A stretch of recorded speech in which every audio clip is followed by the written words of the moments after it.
Sir వినండి దయచేసి వినండి. 128 కులదుర అహంకారాలు జరిగినాయి. ఈ రోజు జగిత్యాల జిల్లా వెలగటూరు మండలం కిషన్ రావుపేట గ్రామంలో మీ దృష్టి కూడా వచ్చి ఉంటది. మంత్రి గారు కూడా వెళ్లారు. సల్లూరు మల్లేష్ అటువంటి వ్యక్తిని అదే మన దళిత సోదరుడు ఇంకో అమ్మాయిని ప్రేమించి పెళ్లి చేసుకున్నందుకు ముక్కలు నరికేశారు సార్. మొన్న మాలబంటి నరికారు, ఒక యాదవ్ బిడ్డ నాగమణిని చేశారు, పెరమల్ల ప్రణయం చంపారు, మంతని మధుకర్ని చంపారు. మేము ఎప్పుడైనా చంపిన వాళ్ళందరూ గో బ్యాక్ అని అన్నామా? వాళ్ళు ఈ రాష్ట్రం వల్లే అన్న, మనందరం అన్నలదమ్ముల్లా కలిసి ఉండాలి, ఐక్యమత్యంతో ఉండాలి, కులాల మతాల దర్శనలు పెట్టుకోకూడదని మేము చెప్పాం తప్ప సార్ ఎక్కడికో చర్చను తీసుకొని మొదలు. ఇక్కడ చర్చ ఏంటి? కుల వృత్తులు చేసుకునేటువంటి వ్యాపారాలు దెబ్బతింటా ఉన్నాయి, కుల వృత్తులు చేసుకునేటువంటి వాళ్ళు ఆర్థికంగా నష్టపోతున్నారు, ఆత్మహత్యలు చేసుకుంటా ఉన్నారు. మీరు వ్యాపారాలు పెట్టుకుంటే ఉద్యోగ ఉపాధి అవకాశాలు స్థానికస్తులకు 80% కల్పించండి. 2014 తర్వాత వచ్చిన అంటే 2014 తర్వాత వలసలు బాగా నార్త్ నుంచి పెరిగిపోయాయి, గ్రామాలలోకి పాకిపోయారు. ఇది మా కల్చర్ పాడైపోతా ఉన్నది. ఈ రోజు రకరకాల పండుగల పేరుతోని మా పండుగల్ని అవాయిడ్ చేసి మీ పండుగ నీకే ఇబ్బంది శ్యామ్. హిందూ పండుగలు చేసుకుంటే వాట్స్ యువర్ ప్రాబ్లం? వాళ్ళు రకరకాల పండుగలు కృష్ణాష్టమి చేస్తే ప్రాబ్లమా? కృష్ణాష్టమి చేస్తే ప్రాబ్లమా? వినాయక చవితి చేస్తే ప్రాబ్లమా? నీకేం చేయాలి? నీ ఎజెండా అయింది. మార్వాడి పండుగలు ఏంది? రాజ్యాంగ వ్యతిరేక పండుగలా? What's your problem? రకరకాల పండుగలు అంటావు, రకరకాల పండుగలు అంటావు. ఏంది హిందూ పండుగలు చేసేది? ప్రతి ఒక్కడికి ఫ్యాషన్ అయిపోయింది హిందూ పండుగల్ని అవమానించడం. మీరు కూడా అన్నావు, ఇప్పుడు అన్నావు కొత్త పండుగలు రుద్దుతున్నారు. ఏం పండుగలు రుద్దారు? చెప్తాను సార్. కృష్ణాష్టమి చేస్తారు, గోకులాష్టమి చేస్తే తప్ప. సార్ చిరుతలు కోలాటం ఆడేవాళ్ళం సార్. దాండియా పండుగ మన కల్చర్ లో బాగా. చిరుతలు కోలాటాలు ఆడవయ్యా? ఎవడొద్దన్నాడు? దాండియా ఆడుతుంది నష్టమైంది. చిరుతలు కోలాటాలు వద్దని ఎవరన్నారు? బతుకమ్మ ఆడండి, చిరుతలు కోలాటాలు ఆడండి వద్దని ఎవరన్నారు? కొత్త పండుగలు రుద్దడం ఏంది? దాండియా గార్బా నృత్యం చేస్తే తప్పేంది? హోలీ ఆడితే తప్పేంది? చెప్తాను. ప్రజలకు నచ్చింది కాబట్టి ఆడుతున్నారు. నార్త్ ఇండియన్స్ వచ్చి బతుకమ్మ ఆడట్లేదా? ఆంధ్ర వాళ్ళు వచ్చి బతుకమ్మ ఆడట్లేదా? 100% వినండి దయచేసి వినండి. నువ్వు మీరు హిందూ ఫెస్టివల్స్ గురించి మాట్లాడితే బాగుండదు చెప్తున్నా. సరే ఓకే హిందూ ఫెస్టివల్స్ గురించి మాట్లాడితే బాగుండదు. భరత్ గారు దయచేసి 82% మంది హిందువులు ఉన్నారు. వాళ్ళ సెంటిమెంట్ దెబ్బతీయద్దు. తెలంగాణ ప్రజలు what's your problem with garba నృత్యం చేస్తే దాండియా ఆడితే నీకేందా ప్రాబ్లము? దసరా అప్పుడు సార్ ఆడొద్దన్నామా? ఇప్పుడే అన్నావు లైవ్ షోలో చూపిస్తాను, మీరు వినిపించండి. దాండియా మా మీద రుద్దడం సార్. దాండియా ఆడితే నీకేందా ప్రాబ్లమా? దాండియా ఆడితే నీకేంది ప్రాబ్లం శ్యామ్? అన్నా ఇప్పుడే లైవ్ షోలో అన్నావు కదా దాండియా ఆడితే వాట్స్ యువర్ ప్రాబ్లం? చెప్పాను సార్. దాండియా వాళ్ళు ఆడితే ప్రాబ్లం లేదు సార్. ఆ దాండియాని బలవంతంగా మా మీద రుద్దుతారు. నచ్చిన వాళ్ళు ఆడతారు. ఎవరు బలవంతంగా రుద్దడం? చెప్తాను సార్ వినండి. నవరాత్రులు దాండియా ఆడతారబ్బా, నవరాత్రులు దాండియా ఆడుతుంది ప్రాబ్లమా? దాండియా ఆడతారు, హోలీ ఆడతారు. What's your problem? తెలంగాణకు ప్రజలకు నచ్చింది కాబట్టి అడాప్ట్ చేసుకుంటారు హోలీ. సార్ ఓకే వినండి దయచేసి. ఆస్ట్రేలియాలో క్రికెట్ మ్యాచ్ దాండియా ఆడతారు, హోలీ ఆడతారు. నీకేం కావాలి? దాండియా ఆడొద్దా, హోలీ ఆడొద్దా? భరత్ గారు మీరు కూడా ఒక సైడే మాట్లాడడం కరెక్ట్ గా. నువ్వు హిందూ సెంటిమెంట్ దెబ్బతీస్తా అంటే ఒప్పుకోము. సరే సార్ ఓకే. దేశంలో 82% మంది ఉన్నారు. మైనారిటీలకు ఎట్లా హక్కులకు ఉన్నాయో హిందువులకు కూడా అంతే హక్కులున్నాయి. హిందువులకు కూడా అంతే హక్కులున్నాయి. మైనారిటీలకు ఎట్లా హక్కులున్నాయో హిందువులు. మీరు తెలంగాణ కల్చర్ రోజు ఒకవేళ మీరు నిజంగా క్రిస్టియన్ అయితే మీరు గుడు ఒక నిమిషం మీరు వినండి. మీరు క్రీస్తు జన్మదినాన్ని జరుపుకోవచ్చు, దాన్ని వారు అభ్యంతరం జరుపు. బట్ దాండియా ఆడితే వాట్స్ యువర్ ప్రాబ్లం? చెప్తాను సార్. ముస్లిం రంజాన్ చేసుకుంటే వెల్కమ్ చేస్తాం, శుభాకాంక్షలు మనమే పెడతాం. బక్రీద్ చేసుకుంటే శుభాకాంక్షలు పెడతాం తప్పకుండా సార్. ఈస్టర్ పండుగ చేస్తే శుభాకాంక్షలు పెడతాం. దాండియా ఆటలు మీరు ఆబ్జెక్ట్ చేస్తే ఎట్లా? మీరు భరత్ గారు మీరు కరెక్షన్ చేసుకోవాలి. మీరు లైవ్ లో అన్నారు కాబట్టి చెప్తున్నా నేను. వినండి, మేము దాండియా ఆడొద్దని అంటలేదు, ఆడమని ఏమంటారు మేము ఆడతామని మేము అంటలేదు. మేమేమంటున్నాం, మా పండుగలకు ఉన్నటువంటి ప్రాధాన్యత, మా పండుగలకు ఉన్నటువంటి ఇది వాళ్ళు ఏదైతే చెప్తాం, ఇది చిన్నది అది పెద్దది. గతంలో ఆయన చెప్పాడు, మీకు కాల్ రికార్డు కూడా పంపించాను. ఆయన ఏమంటున్నాడు, నువ్వు హిందీ నేర్చుకుంటావు, నా రాష్ట్రంకి వచ్చి బలవంతంగా నన్ను హిందీ మాట్లాడమంటున్నాడు. రైట్, పక్కన పెడదాం. ఒక ఆయన పండుగ సరే ఆయన ఆడతా అన్నాడు అనుకో, ఇప్పుడు నేను ఆట ఆడతాను, పాట పాడతాను, నా కల్చర్ నాకు తెలుసు. ఆయనకు తెలియనంత మాత్రాన నీ కల్చర్ తెలియదు కదా, నా రాష్ట్రం అవసరం లేదు. తెలుగులో మాట్లాడండి, తెలుగు బ్రహ్మాండంగా.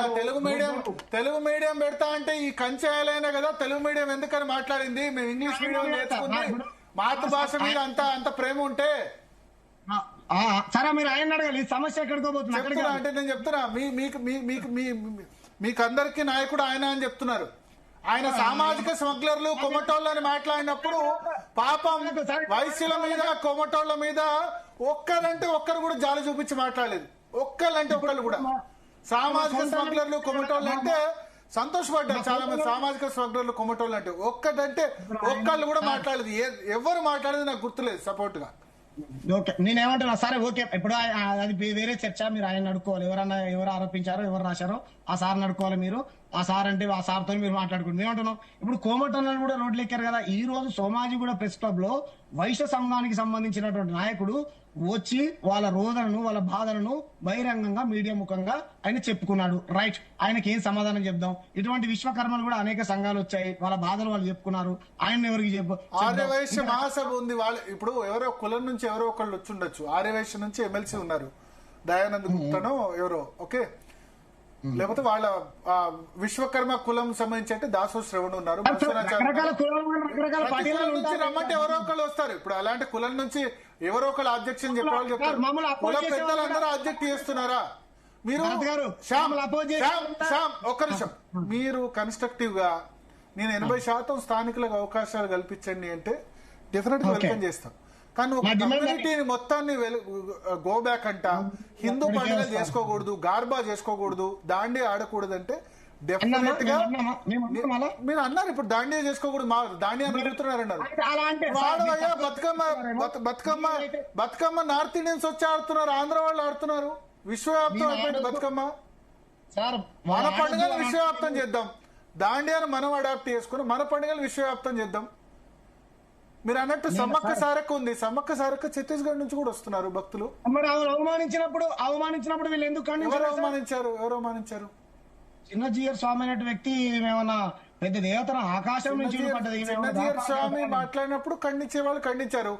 ఆయన దానికి వివరణ ఇచ్చారు కదా. నేను చెప్పిన దాన్ని ఎడిట్ చేశారు, 10 seconds ఎడిట్ చేశారు తప్ప పూర్తి అది కాదు అని ఆయన దాని మీద వివరణ ఇచ్చారు. ఓకే, అవమానించలేదా? వ్యాపార దేవతల ఆకాశం నుంచి ఊడిపడ్డారా అన్నాడు. ఫుల్ ట్రాన్స్క్రిప్ట్ రాలేదని ఆయన వివరణ ఇచ్చినట్టున్నారు. దాని మీద ఖండించకపోతే చిన్నజీయర్ స్వామి వాళ్ళ వెనకాల ఏ శక్తులు ఉన్నాయో వాళ్ళని ఎందుకు సమర్థించారు సార్? సమస్య దేవుళ్ళ చుట్టూ దేవతల చుట్టూ కాదు, కానీ మేమేమో 2-3 మేజర్ శ్యామ్ నేను చెప్పేది అంటే 2-3 మేజర్ అలిగేషన్. జీరో ట్యాక్స్, లేకపోతే మార్వాడీలు ట్యాక్స్ కట్టారు, జిఎస్టీకి ఫిర్యాదు చేయండి. ఓకే, కమర్షియల్ ట్యాక్స్ లేదు, అలిగేషన్స్ మీరే కదా మీరు చేసే అలిగేషన్ అదే కదా, జీరో దందా ఇవన్నీ అలిగేషన్. జిఎస్టీకి చేయండి, కమర్షియల్ ట్యాక్సెస్ ఫిర్యాదు చేయండి. మంచి తెలంగాణకు ఆదాయం వస్తుంది, ఆదాయం వచ్చే పనులు చేయండి. తర్వాత నేను చెప్తాను కదా, 80% ఉద్యోగాలు స్థానికులకు ఇవ్వండి. మీరు కరెక్ట్ డిమాండే అంటున్నాను నేను, స్వాగతిస్తున్నాం అని చెప్తున్నా. 80% ఉద్యోగాలు స్థానికులు అంటే స్థానికులు దొరకలేదు అనుకోండి, ఇప్పుడు స్వీట్ తయారు చేసే వీళ్ళు మనకు లేదనుకోండి. భరత్ గారు, ఈ రాజకీయ పార్టీలు డబ్బులు వాళ్ళకి ఏదో ఎలక్షన్ అప్పుడు అన్నో ఇన్నో డబ్బులు ఉంటాయి, వీళ్ళ దగ్గర ఎక్కువ ధనం ఉంటుంది కాబట్టి వాళ్ళకి ఇస్తాయి. వాళ్ళ తరపున నిలబడ్డారే తప్ప ఆత్మహత్యలు చేసుకున్నటువంటి కులాల తరపున, ఉపాధి ఉద్యోగం కోల్పోయినటువంటి కులాల తరపున, ఈ వృత్తులు చేసుకున్నటువంటి కులాల తరపున ఎందుకు నిలబడలేదు? నేను తెలంగాణలో హార్డ్ కోర్ తెలంగాణలో కరీంనగర్ జిల్లాలో ఉద్యమాల కిలాలు పుట్టిన వ్యక్తిని. ఓకే, మనం అందరినీ గో బ్యాక్ అనుకుంటూ పోతే మన వాళ్ళు బయట ఉన్న వాళ్ళ పరిస్థితి మన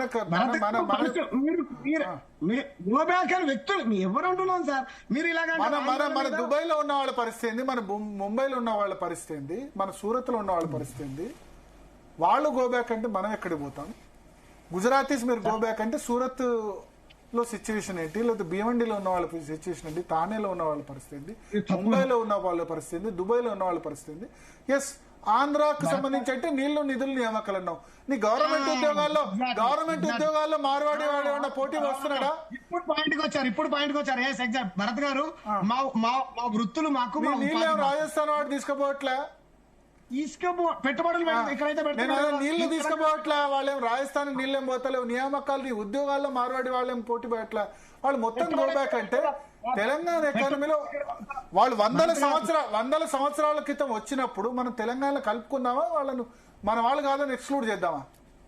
భరత్ గారు పెట్టుబడి ఇక్కడ పెడతా ఉన్నారు. ఈ నేల మీద పుట్టిన మార్వాడి అన్న, ఈ నేల మీద పుట్టినటువంటి మార్వాడి అక్కకు ఈ నేల మీద ఇక్కడ ఉన్నటువంటి కులాల మీద ప్రేమ ఉండాలి, ఇక్కడ ఉన్నటువంటి ప్రజల మీద ప్రేమ ఉండాలి, మెజారిటీగా వాళ్ళకి అవకాశాలు కల్పించాలని ఏ కంపెనీలలో ఎంతమంది ఉన్నారు లెక్కలు బయటికి తీయండి, స్థానికస్తులకే ఉపాధి అవకాశాలు కల్పించండి అని మేము ప్రభుత్వాలతో కొట్లాడుతుంటే వీళ్ళని గో బ్యాక్ అంటున్నారు, వాళ్ళని గో బ్యాక్ అంటున్నారని ఉద్యమాన్ని తప్పుదోవ పట్టించి ఎందుకు సార్ ఈ విధమైనటువంటి దుష్ప్రచారాలు చేస్తారు మా మీద?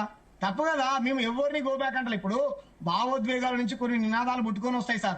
అంత మాత్రాన ఉద్యమాన్ని తప్పు పట్టాలి, వీళ్ళని వెళ్ళిపోమన్నారు, వాళ్ళని ఎక్కడికో చర్చను తీసుకొని పోతాము, సమస్యను పక్కదో పట్టిస్తామని అంటే కరెక్ట్ కాదు సార్. వాళ్ళ పక్కన రాజకీయ పార్టీలు చేరమనండి, మాకేం బాధలేదు. ఇప్పుడు భరత్ గారు నన్ను చంపుతారంట, పొడుస్తారంట, నరుకుతారంట, అమలా బూతులు తిడతా ఉన్నారు. పక్క రాష్ట్రం వాళ్ళు వచ్చి నన్ను చంపుతామనడం మీకే కాల్ రికార్డ్స్ పంపించాను కదా, మీ ఛానల్ కూడా వచ్చాయి కదా. ఇది కరెక్టే నా, ఇది సంస్కారమా? తెలంగాణ బిడ్డలు తెలంగాణ ఉద్యమం చేసినప్పుడు ఎవరన్నా చంపారా, ఎవరన్నా తిట్టారా, ఎవరన్నా కొట్టారా, పల్లెత్తు మాట ఏమన్నా అన్నారా? మా హక్కుల కోసం గలాలు వినిపించాం కదా. మాకు జరుగుతున్నటువంటి అన్యాయాన్ని సీమాంధ్ర పాలకుల ముందు పెట్టాం కదా. ప్రజాస్వామ్య పద్ధతిలో తెలంగాణ కోసం కొట్లాడాం కదా. మేము ప్రజాస్వామ్య పద్ధతిలో అన్ని కులాలు ఏకమయ్యి మా సమస్యని ప్రభుత్వం దృష్టికి తీసుకెళ్తా ఉంటే ఎక్కడికో ఆ దేవుడని ఈ దేవుడని ఎందుకు సార్ ఇలా చర్చ? దేవుళ్ళ గురించి ఎందుకు మాట్లాడుతున్నారు? మళ్ళా దేవుళ్ళ గురించి మాట్లాడితే హిందూ దేవుళ్ళ గురించి మాట్లాడొద్దు. సమస్య పైన మాట్లాడదాం. మీరు ఈ డిబేట్ మీరు మీ ఛానల్ సమస్య మీకు మార్వాడి కమ్యూనిటీ గురించి, హిందూ దేవుళ్ళ గురించి మాట్లాడితే మీరు మైనారిటీ సెంటిమెంట్ ఎత్తారు, మెజారిటీ సెంటిమెంట్ కూడా అంతే. అర్థమైందా? హిందూ దేవుళ్ళ గురించి మాట్లాడడం ప్రతి ఒక్కరికి ఫ్యాషన్ అయిపోయింది. హిందూ పండుగలు కించపరిచే ప్రతి ఒక్కరికి ఫ్యాషన్ అయిపోయింది. దేవుళ్ళ ప్రస్తావన తీయకూడదు సార్, దేవుళ్ళ ప్రస్తావన తీయకండి. నేనేమంటున్నా, మౌలిక సదుపాయాల గురించి మాట్లాడండి, ఉపాధి అవకాశాల గురించి మాట్లాడండి, వ్యాపారాల గురించి మాట్లాడండి, భూముల గురించి మాట్లాడండి. ఈ రోజు తీయండి, ఎస్సీ ఎస్టీ బీసీ మైనార్టీలు ఎన్ని దుకాణాలు ఉన్నాయి, ఎంతమంది పనిచేస్తా ఉన్నారు, ఎన్ని వ్యాపారాలు ఉన్నాయి, లేకపోతే వాళ్ళకి ఎన్ని కార్పొరేషన్ నిధులు ఇచ్చి ప్రభుత్వాలను వాళ్ళు ఎంకరేజ్ చేశాయి అనేటువంటి లెక్కలు బయటికి తీయండి. మేమేమంటాం, పెద్ద పెద్ద కవులు నాటి చేనేత చేజారిపోతున్నది, నేడు సిరిసిల్ల ఉరిసిల్ల అవుతున్నది అన్నప్పుడు, సిరిసిల్ల ఉరిసిల్ల అవుతున్నప్పుడు చేనేత కార్మికుల్ని పరిశ్రమలు పెట్టి ప్రోత్సహించాలి, రుణాలు ఇవ్వాలని చెప్పాం కదా సార్. అంత మాత్రాన వేరే వాళ్ళ దగ్గర కొనొద్దని చెప్పి కొనమంటున్నారు. రైట్, ఎవరి దగ్గర కొనాలి? తెలంగాణ బిడ్డ దగ్గర కొనాలా? తెలంగాణ చేనేత కార్మికుడి దగ్గర కొనాలా? బార్బర్ షాప్ కు ఎవరి దగ్గరికి వెళ్ళాలి? తెలంగాణ నాయ బ్రాహ్మణుల దగ్గరికి వెళ్ళాలా? బంగారం కొనుక్కోవాలి ఎవరి దగ్గరికి వెళ్ళాలి? తెలంగాణలో ఉన్నటువంటి స్వర్ణకారుడి దగ్గర కొనుక్కోవాలా, లేకపోతే గుజరాతీ మార్వాడి రాజస్థాన్ దగ్గర కొనుక్కోవాలి? ఇప్పుడు బార్బర్ షాపులు లేకపోతే ఇతర కుల వృత్తుల్లో ఏ కమ్యూనిటీస్ ఎంటర్ అయిన ఐడియా ఉందా? బీహార్ కు సంబంధించిన వాళ్ళు వచ్చి చేస్తున్నారని నాయ బ్రాహ్మణులు గతంలో ఇందిరా పార్క్ దగ్గర దొంగ చేశారు సార్. పండ్లకు సంబంధించి ఇదివరకు ముదిరాజులు అమ్మేవాళ్ళు పండ్లు, ఇప్పుడు ఎవరు ఎంటర్ అయినారు ఐడియా ఉందా? అందరూ అమ్ముతున్నారు. అట్లా మాట్లాడితే కనుక చెప్తున్నా, అంటే ఇప్పుడు అలా అంటే అది కూడా తప్పే. ముస్లింస్ అమ్మకూడదు, పళ్ళు అమ్మకూడదు, లేకపోతే బార్బర్ కటింగ్ షాప్ చేయకూడదు. కొంతమంది నాయకులు ఒక కమ్యూనిటీ, భరత్ గారు ఒక కమ్యూనిటీ దగ్గర కొనకండి అని చెప్పారా లేదా?